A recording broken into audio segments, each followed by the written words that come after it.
The Health Department reported over 5,000 new COVID-19 infections in the country today.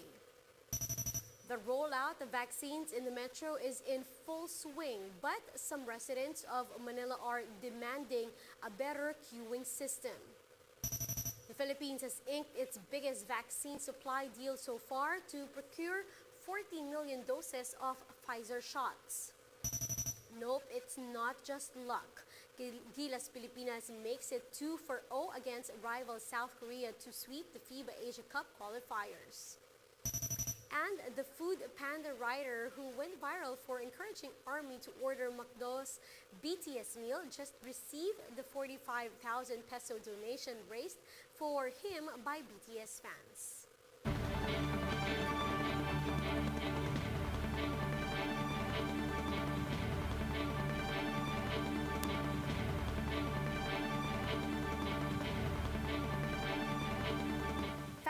Focused and fearless. Here's everything you need to know to jumpstart your weekend. I'm Riza Diaz. Let's check the COVID-19 case bulletin today. The country logged over 5,000 new COVID cases, raising the total number of infected Filipinos to more than 1.3 million. Of this number, the Health Department says 4.2% are active. Of all the new cases recorded since June 18, 95% of those are mild and asymptomatic. We're seeing a slight improvement on the death count, although 84 patients still died of the virus overnight. That's the first time after 5 consecutive days of logging in more than 100 deaths in a day. Total death count is now at over 23,000. That's 2% of the total cases recorded. Meanwhile, more than 7,000 individuals recovered today. This raises the total number of recoveries to 94% of the total cases recorded. Local government units continue to roll out COVID-19 vaccines as more jabs have arrived in the country. However, Manila City has been experiencing difficulties in managing its vaccinations. Camille Samonte with the details.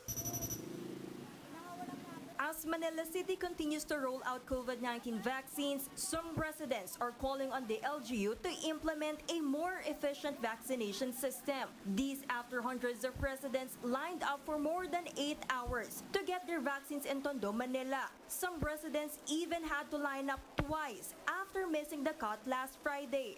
Halos ginugol na nga namin to nung isang araw namin eh. Para lang matapos eh. Biruin mo, hindi nga kami nagkasakit sa COVID. Nagkasakit kami sa init. Oh, paano na lang kami? They also complained of the queuing system as there are some residents who were caught jumping the line. Dapat yung number talaga, yung talagang sundi ko, magbigay ng number, dapat number lang talaga. Huwag sila magpasok na walang number kasi makagulo niyan. Sabi may kahit walang number, nakakapasok. Some senior citizens have also complained that they were not given priority and still had to queue for long hours. They are requesting to have a separate vaccine schedule allotted only for senior citizens and persons with disability. Puro senior na lang muna para hindi naman kami hirap. Kasi nakapila na kami, nakatayo, nangangawit ako. Earlier today, around 1,000 doses of PFIZER vaccines were allocated in Emilio Jacinto Elementary School. But more than 1,000 residents lined up as early as 3 in the morning. The LGU previously implemented a first-come, first-served system, meaning that anyone can take their chance at the inoculation sites. The long lines have been a concern for the public as this could be possible super-spreader events. Minsan kasi siyempre may mga hindi namin nababantayan na kasi lahat eh. Siyempre, concentrated kami sa mga bakuna. May mga guards naman tayo dyan, may mga pulis naman po. Sila na po ang bahala po doon. After several complaints on the vaccination queue, the city government finally made a modification. Starting tomorrow, walk-ins will not be allowed in any vaccination sites. Only those who will receive a text message via Manila COVAX SMS will be entertained. The LGU will vaccinate members of the A2 and A4 priority groups in 4 mall sites with 2,500 doses each. Likewise, members of the A1, A2, A3, and A5 priority groups will receive their COVID-19 vaccines in 18 community sites with 1,000 doses each. For News 5, Camille Samonte, we are One News. The Philippines has signed a supply agreement with PFIZER for the procurement of 40 million doses of its COVID-19 vaccines. Vaccine czar Carlito Galvez Jr. announced that the government and PFIZER management finally concluded negotiations on the matter. This is the biggest supply agreement that the country signed so far this year. The delivery of 40 million PFIZER jabs will begin after 8 weeks or starting August and will be sent to the Philippines in bulk. Galvez said this will be financed through a multilateral agreement with the Asian Development Bank to ensure transparency. With the latest supply agreement, Philippines has now secured the delivery of 113 million doses from 5 vaccine manufacturers. Davao City has shown a spike in new COVID-19 infections. Speaking to One News yesterday, Professor Guido David of the Octa Research identified Davao as among the areas of concern or areas outside Metro Manila logging an increase in COVID cases. But how is the COVID situation on the ground? Joining us tonight on the line to shed light on this issue and more is Dr. Michelle Schlosser of the Davao City COVID-19 Task Force. Doc, good evening. Thank you for joining us. Good evening, ma'am. Good evening to all your listeners and televiewers po. Doc Michelle, can you give us an overview po of the general situation, the current COVID situation in the city? Well, we have an active case of 4,414. That means when we say active cases, ma'am, that's for the past 14 days. So we have a lot of cases, or we are detecting a lot of cases, ma'am, because our screening and testing capacity is quite high as well. We actually test up to 3,500 per day po. So it is in adherence with the protocol or the guidelines of our Department of Health, which is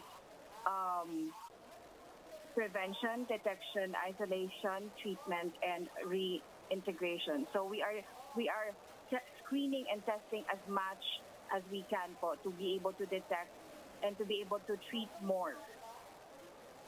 Speaking of treatment, what is the local government doing to address the situation? We have in place a lot of strategies, and we also have a lot of temporary treatment and monitoring facility. Apart from SPMC, which is the largest COVID center here in Davao, we also have help from our private partners, private COVID hospitals that are also entertaining or admitting COVID patients. Ma'am, so how's the local healthcare system faring? You mentioned private and public hospitals. Given the spike in cases, would you say hospitals are overwhelmed at this point already? Admittedly, ma'am, we can say that SPMC is on its critical usage of COVID bed capacity, so as our hospitals. However, again, we have a lot of CDMFs, and we're still adding more to accommodate all our patients. Doctora, has the city government identified the source of the spread of COVID-19 again in the city? We've been hearing the phrase outside transmission. Can you explain to us further what would this mean exactly? Okay. 3 months ago, ma'am, we have the city government of Davao through COVID Task Force and the City Health Office. We have already in place strategies to be able to address the surge of cases. One of which is to swab all our close contacts. This means that apart from swabbing the F1, we will also be swabbing F2s and F3s, close contacts. Also, we are doing an ILI swabbing, mandatory. So for those individuals who are manifesting COVID symptoms, we are also swabbing them, even without exposure. Apart from that, ma'am, we're also conducting surveillance swabbing, especially those that are deemed high risk or we considered high risk, even without cases of COVID. And then for those establishments with cluster of cases, ma'am, we are in placing a zoning containment strategy. That means that if we have identified them to have critical number of cases, we will be putting the establishment on lockdown for 14 days. Ma'am, moving on to another issue, let's talk about vaccines. Can you please give us, Doctora, an update on the rollout and the figures perhaps on the number of vaccinated Davaoenos so far? So far, ma'am, for June 14, we have a total of 111,830 for first dose. For second dose, we have a total of 29,275. That is as of June 14, ma'am. However, we have already rolled out PFIZER last Thursday and Friday. But as to the consolidation of the numbers that we have vaccinated, ma'am, we are yet to consolidate that. However, ma'am, we have currently we have 15 vaccination sites, and as per target, ma'am, we would target at least 500 or more vaccinees for each swab site, ma'am. Doctora, there have been claims that Davao, which, as we all know, is the president's hometown, was prioritized when it received Pfizer shots, while most of the country got Sinovac shots. What's your reaction to this? I will not be thinking that that's the case, ma'am, because I believe that the government or the national government, particularly the Department of Health, ma'am, will be allocating vaccines to those that have high number of cases. I believe that Metro Manila and a lot of parts in Luzon were given a high number of that. All of those areas that has cluster of cases or surge of number of cases, I believe they are also allocated with vaccines. Well, thank you, ma'am, for that clarification, and thank you for your time. That's Dr. Michelle Schlosser, spokesperson of the Davao City COVID-19 Task Force. Thank you. We'll be back with more stories after the break. Keep it here on One News.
Watching One News Now, I'm Riza Diaz.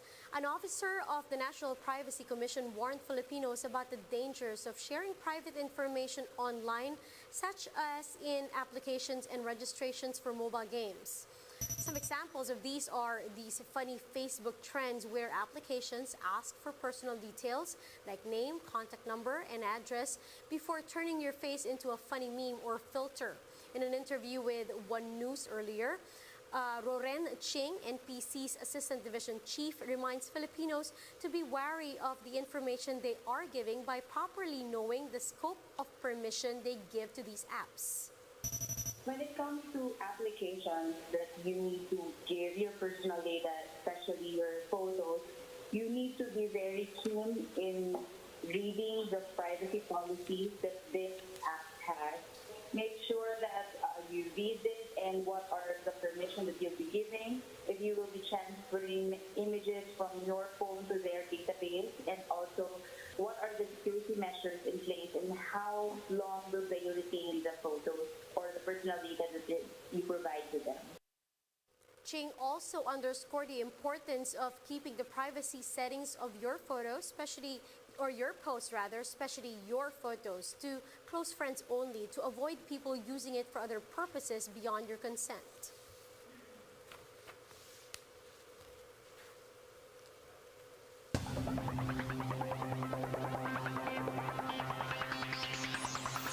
GILAS Pilipinas once again defeated South Korea 82-77, securing a perfect 6-0 in the 2021 FIBA Asia Cup qualifiers. It was another tightly contested matchup between the two nations throughout the entire match. But it was GILAS who kept the lead for most of the match, keeping their heads cool, especially in the final minutes of the game. Dwight Ramos led the young squad with 19 points and 5 assists. Kai Soto, RJ Abarientos, and Jordan Heating chipped in with 10 points apiece. GILAS will now look towards the FIBA Olympic qualifying tournament in Serbia, which will begin on June 29. Filipino BTS Army raised over 45,000 pesos for a food panda delivery rider after his recent viral post regarding the BTS meal. Several food delivery drivers were already under fire for their homophobic comments regarding BTS, but Benjamin Baitiong, a food panda rider, instead showed support towards BTS and their fans, enticing everyone to buy the limited time offer meal. Baitong's appreciation post did not go unnoticed by the community of Filipino Army, raising over 45,000 pesos for him in less than a day. He has since received the donation and thanked the BTS Army for showing their love. And for more updates, visit News 5, the Philippine Star and Business World online. Visit our website, onenews.ph, for more in-depth analysis. You can also catch One News on Signal Play app. Register for a free account now at www.signalplay.com and stream One News live anytime, anywhere. Mask on, wash hands, and stay safe, Philippines. I'm Riza Diaz. We are One News.